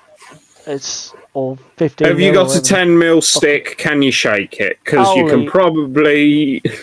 I mean, this was some of his fantasy models that he's got pretty much the entire range of stuff available to print off War Master models and War Master armies. I think they're adding dwarves. This July, you said, Yeah, I think it was. he's got the dwarf range coming out. Something else. And his stuff was beautifully painted, beautifully presented. This is like a epic mock-up that he's got painted. These boards were basically mounted vertically like paintings, just at the back of his stand, which is a genius idea that if the wife would let me, I'd rob. Can you imagine how cool it would be having something like this on a wall instead of a piece of artwork? Yes. Particularly if you got these models magnetized on so you could rip them off and play with them as well. That would be so fucking cool. And then he had... Oh, I've gone the wrong way. And then this one... Now, this is FSD, isn't it, mate? Yes. And correct me if I'm wrong, you could get the 2-player starter fully printed in 6mm for 40-odd quid. Something like that, yeah. And then he would do one of the starter army bundles for like 80 quid for any faction, wouldn't he? Yeah. Which, if you're not a printer, fucking winner. Saves your head. Yeah. He had a demo game running. They were doing Kings of War rules at 10 mil. And the game looked great. I didn't get a chat. Well, to be fair, I wasn't that keen on. I didn't see the point in playing it because I know Kings of War quite well. And we already play it at 28 mil. Yeah, I've already played Kings of War, so it was, apart from the joy of playing with these tiny itty bitty minis, there wasn't really for anything for me to learn there. So, but still, a really impressive stand. Really impressive stand. Oh, I got a little Cthulhu dice bag thing, didn't I, for you did. Arkham Horror? For your Arkham Horror board game. I can't remember that guy's name, the name of his stand. What the FS hell? Minis? Sorry? FS Minis? Not sure. I will I'm going to put a link in the description below to him and his stand because I can't remember what it was and I don't have it to hand. In fact, I've just had an idea where I might be able to find Go to fucking layout.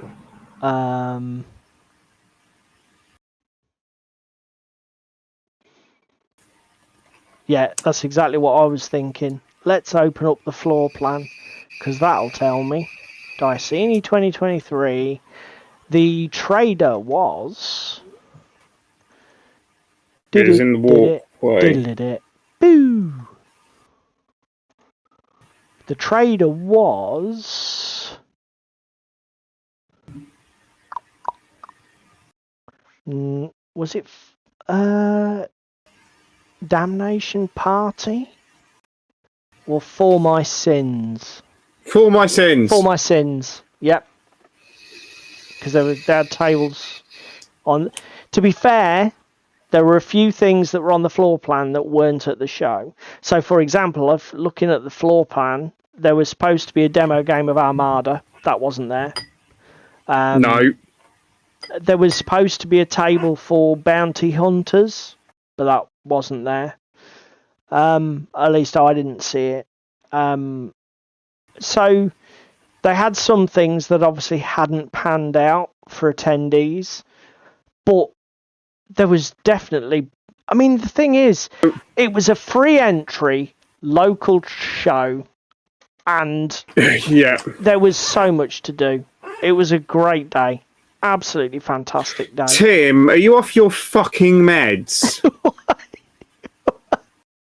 Well, you see, the Horus was the traitor. Spoilers. fuck's sake. Oh dear. Oh dear. So yeah, there we go. So that's our review, if you like, of Diceni breakdown. Yeah, our Diceni breakdown. Good way of putting it, mate. If anybody is able to go to it, so if you're watching this and you live in the UK, and particularly anywhere in the East Anglia or East Coast, it's worth it. Find them on Facebook so that you get notified of when the next show is. From Aftermath Gaming Club? Yeah, Aftermath Gaming Club is the club that runs it, but the Diceni event has got its own page, so you can go to either. But yeah, join up to them on Facebook, and then you'll get notified of when they're scheduling the event for next year. And as I say, I would highly recommend it. If there is one fly in the ointment, Norwich is not friendly for parking. Yeah, parking could be an issue. So, like, when we got there plenty early, and already some car parks were either not open or closed. So, could be a bit of a pain. But it's not a huge city. It's not a huge sprawling metropolis. So, it doesn't really matter where you get to park. As long as the weather's fine, you've only got a short walk to where you're going to. Because it's been at the Forum every time I've been, mate. I don't think they've had any other venue. So, but yeah, definitely consider it. It comes highly recommended. Now, are we... You sent me a link the other day. Did I? I deny it. Plausible deniability. I know what you're going to say. The Partisan one that lists all of the UK shows, tourneys, everything. So this is okay. So this is exactly where I was going, mate. You have read my mind. It's almost... Oh, I see what's happened here. I was thinking, what is going on? Just embed yourself and stop being a twat. Technology, me. So, Partisan is the next show coming up. I agree. The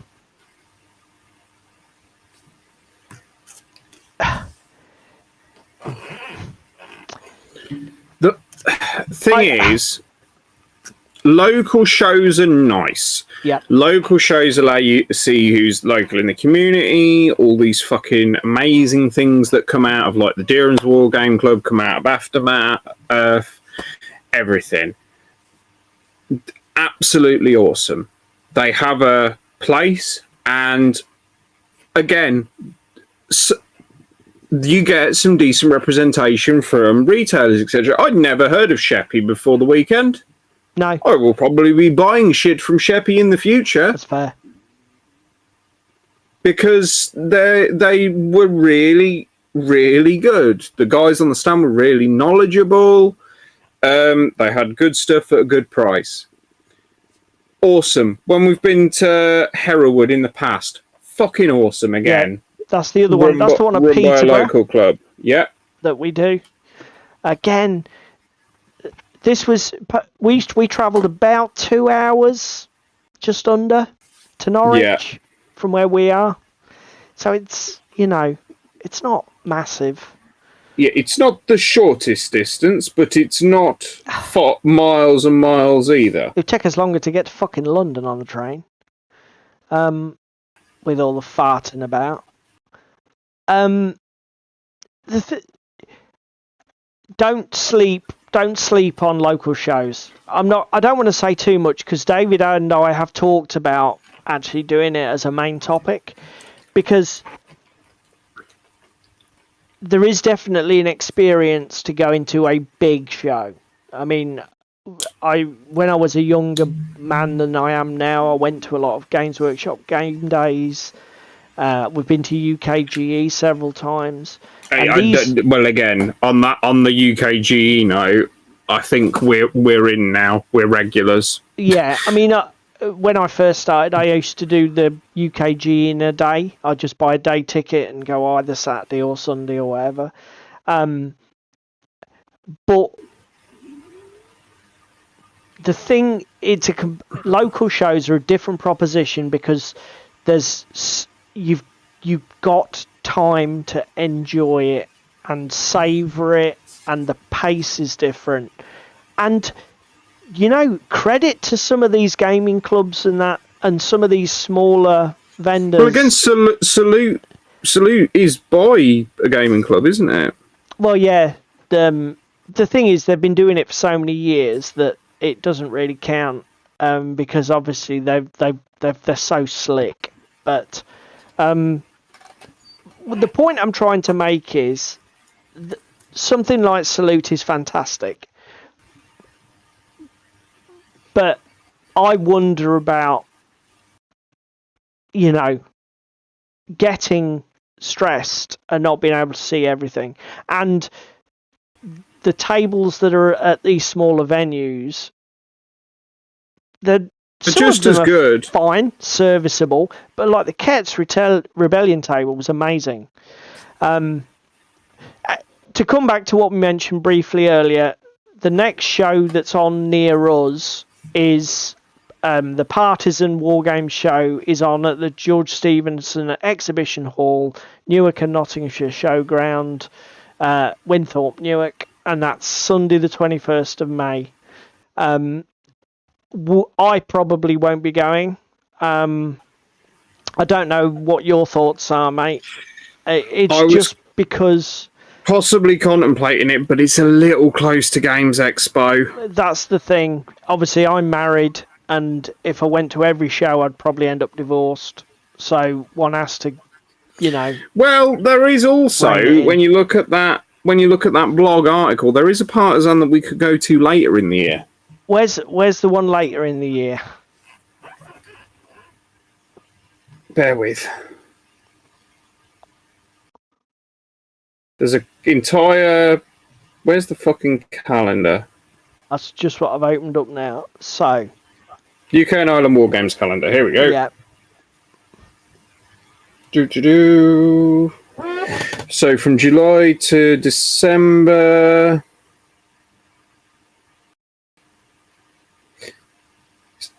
There's a 7TV Fantasy Campaign Day in Newark in July. Oh my god, that sounds fun.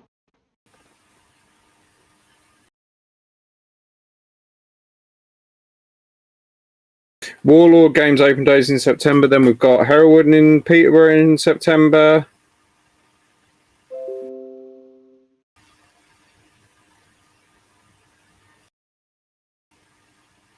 I thought there was a second Partisan.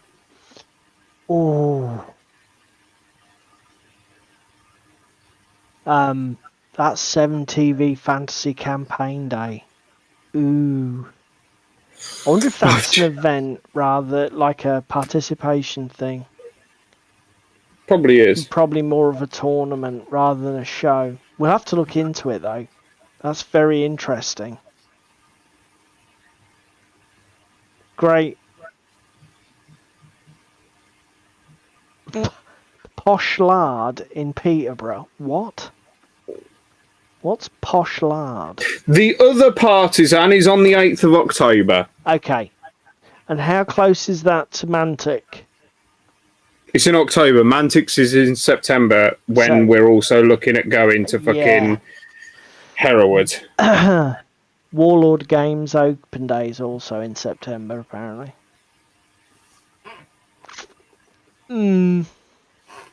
Posh Lard is from the Two Fat Lardies. I thought it must be. That could be interesting. We shall have to look into that. Then you contact Lard at Peterborough War Games Club for that. Okay. And it's on September 24th.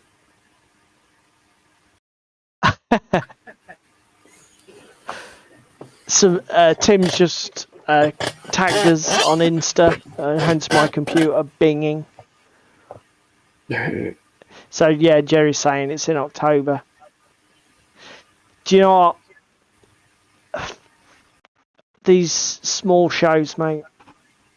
I'm really, really looking forward to Hereward after Diceni.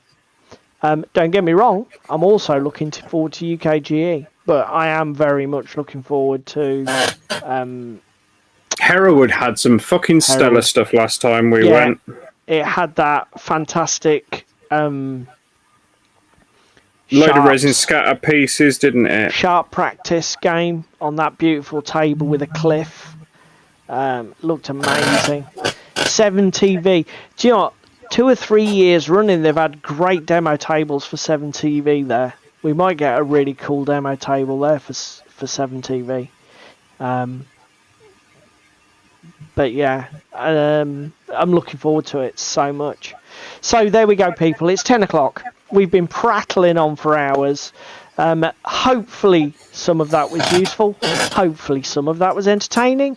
Some of it might even have been both. You never know. Don't push the boat out too far, Ginger. So we hope you enjoyed the last couple of hours. So if you're catching us again later on YouTube, thank you very much. Thank everybody here in chat who makes the atmosphere and are just complete legends to a man. Give them a round of applause. If you can only do one thing, please click like. It does help the YouTube algorithm for us. If you can, feel free to do any of the other things listed in the centre of your screen there. We appreciate every single one of them. But if you can't, a like is perfectly fine. It's serviceable. Do you have anything else to say, sir?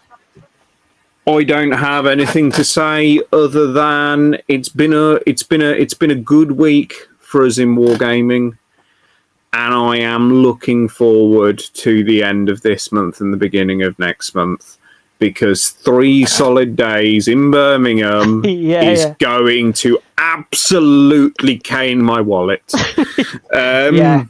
I think for the restraint we showed at Diceni, we may pay for that later. So, all together as one, with chat, we say, what about Assassin's Creed?